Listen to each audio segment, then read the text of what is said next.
Bismillahirrahmanirrahim. Assalamualaikum warahmatullahi wabarakatuh.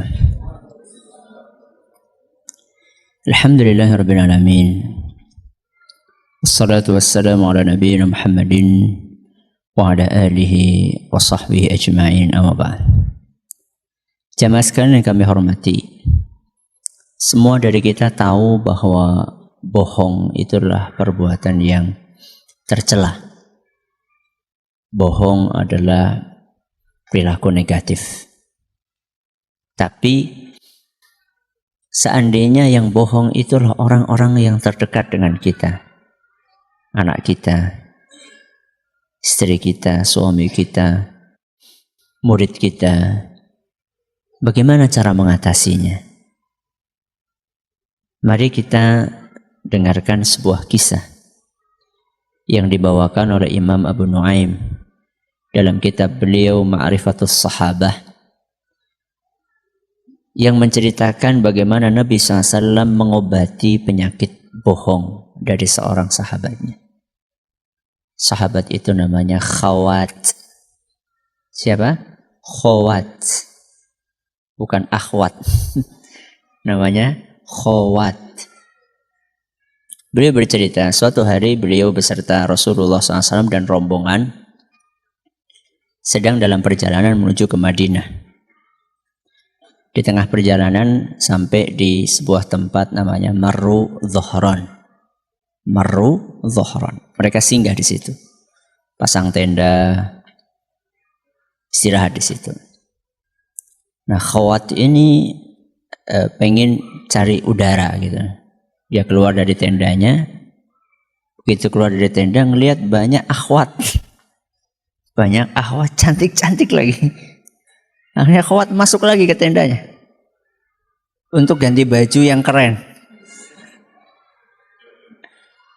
Karena dia ingin melakukan PDKT, pendekatan kepada akhwat-akhwat cantik tersebut. Akhirnya betul dia ganti baju, keren bajunya, mendekat dan mereka tertarik betulan. Akhirnya ngobrol sama akhwat-akhwat tersebut. Ketika sedang asyik ngobrol seperti Rasulullah SAW datang. Rasulullah SAW datang. Kemudian tanya sama Khawat. Khawat, Abu Abdillah, kunyahnya Abu Abdillah. Abu Abdillah, ente kenapa duduk di sini? Kan kaget Khawat. Ya, nggak disangka-sangka datang Rasul SAW lagi asyik ngobrol. Bingung dia gimana. Akhirnya dia bilang, wahai Rasul, onta saya hilang. Saya lagi nyari onta. Kan ketahuan, masa nyari onta ngobrol sama akhwat kan enggak apa namanya? Enggak nyambung gitu loh. Ketahuan bohongnya. Akhirnya Rasulullah SAW pun meninggalkan Khawat. Ya, enggak ngomong apa-apa. Setelah itu kemudian melakukan perjalanan menuju ke Madinah. Dan itu masih ratusan kilometer. Dari Marru Dhuhran kemana? Ke Madinah. Setiap ketemu sama Khawat ini, Rasulullah SAW, Assalamualaikum warahmatullahi wabarakatuh. Gimana, udah ketemu belum, tanya? Bingung Khawat kan? Belum, wahai Rasul. Nanti besoknya lagi, ini kan berhari-hari ke perjalanan. Karena ratusan kilometer dan pakai onta. Jadi berhari-hari. Dan selalu ketemu, papasan. Setiap ketemu selalu Rasulullah SAW tanya, ontamu udah ketemu belum? Ya. Khawat gelisah. Akhirnya sampai ke Madinah. Sampai kemana? Madinah. Nah, sampai di Madinah pun kalau ketemu di masjid, Rasul SAW selalu tanya. Kan jamaah kan, salat jamaah. Gimana Khawat, udah ketemu? Tanya. Belum, wahai Rasul. Tambah gelisah lagi Khawat. Sampai akhirnya Khawat ini nyari waktu di masjid, nggak ada Rasul SAW. Dia pengen apa ya? Pengen menenangkan hati. Dia sholat akhirnya. Ketika tengah-tengah sholat, Rasul SAW masuk ke masjid. Dan Rasul SAW sholat juga. Cuman Nabi sholatnya nggak panjang sholat. Kemudian Nabi duduk di sampingnya Khawat. Khawat ini tambah lama sholatnya. Karena dia nggak pengen apa? Dia pengen ditanya sama Nabi SAW. Apa kata Nabi?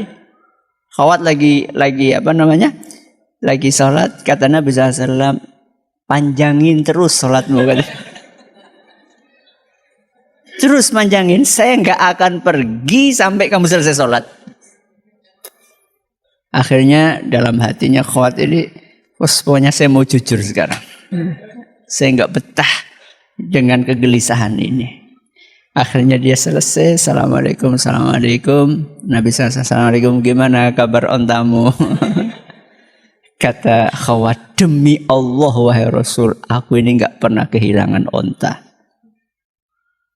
Demi Allah aku nggak pernah kehilangan onta. Maka kemudian Nabi SAW katakan, rahimakallah, rahimakallah, rahimakallah. Semoga Allah merahmatimu, semoga Allah merahmatimu, semoga Allah merahmatimu. Selesai. Sudah. Bagaimana Nabi SAW menyelesaikan masalah dusta ini? Ada beberapa pelajaran yang bisa kita ambil. Ini saya ambilkan dari ceramahnya Ustaz Budi Ashari, hafizahullah. Saya akan ringkaskan saja. Yang pertama, jangan permalukan orang yang berbohong. Jangan apa? Permalukan orang yang bohong. Lihat bagaimana Nabi SAW tidak mempermalukan Khawat di hadapan akhwat. Karena Khawat ini lagi mencari perhatian, nggak dipermalukan di depan umum. Ini yang pertama, jangan mempermalukan. Yang kedua, jadikan bohong dia itu sebagai pintu untuk menegur. Tadi bohongnya apa? Ontanya hilang. Setiap ketemu itu dijadikan sebagai pintu oleh Nabi untuk nanya. Biasanya kalau orang seperti ini dia semakin apa? Semakin gelisah, semakin gak tenang, semakin bingung gitu.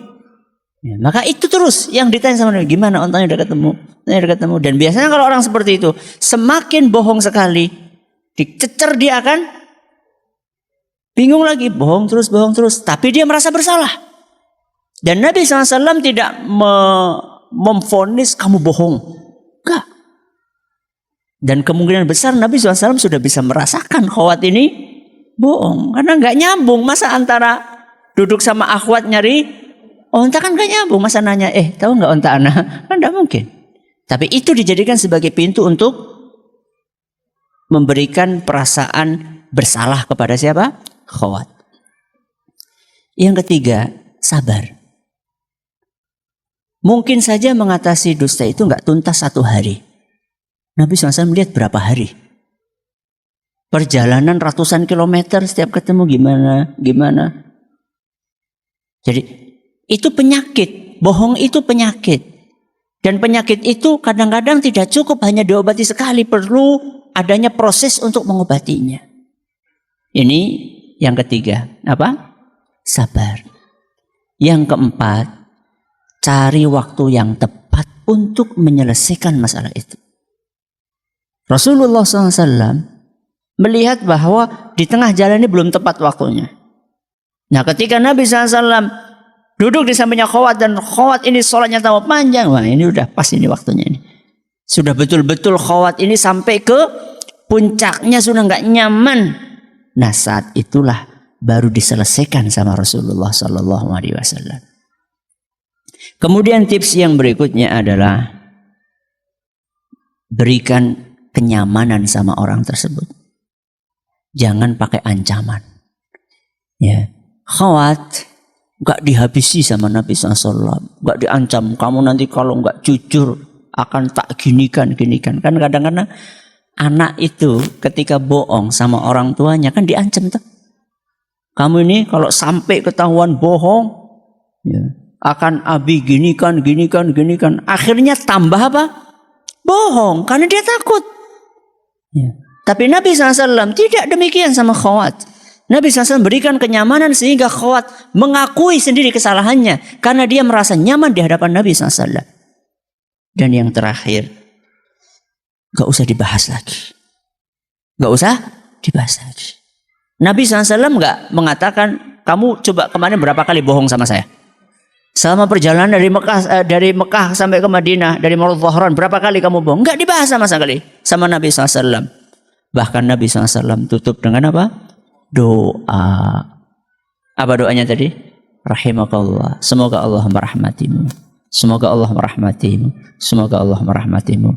Itulah tips yang diajarkan oleh Nabi kita Muhammad SAW untuk mengatasi apa? Bohong. Mudah-mudahan bisa kita manfaatkan dalam kehidupan keseharian kita. Wallahu ta'ala a'la wa a'lam. Assalamualaikum warahmatullahi wabarakatuh.